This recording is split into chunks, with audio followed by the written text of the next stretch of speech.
Rehoboth ஊழியங்கள் வழங்கும் தினம் ஒரு நல்வார்த்தை. ஆராய்ந்து முடியாத பெரிய காரியங்களையும் எண்ணி முடியாத அதிசயங்களையும் செய்கின்ற சர்வ வல்லமையுள்ள தேவனுக்கே துதியும் கனமும் வல்லமையும் மாட்சிமையும் புகழும் என்றென்றைக்கும் உண்டாயிருப்பதாக. ஆமேன்.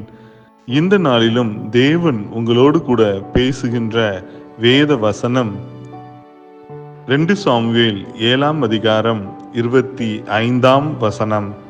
இப்போதும் தேவனாகிய கர்த்தாவே, நீர் உமது அடியானையும் அவன் வீட்டையும் குறித்து சொன்ன வார்த்தையை என்றென்றைக்கும் நிலைவரப்படுத்த தேவரீர் சொன்னபடியே செய்தருளும். இந்த நாளிலும் தேவன் நம் ஒவ்வொருவருக்கும், விசேஷமாய் நம் குடும்பத்திற்கும் வாக்குத்தத்தங்களை தந்திருக்கின்றார்.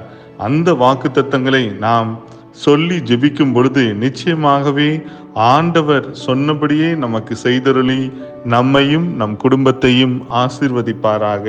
ஆமீன்.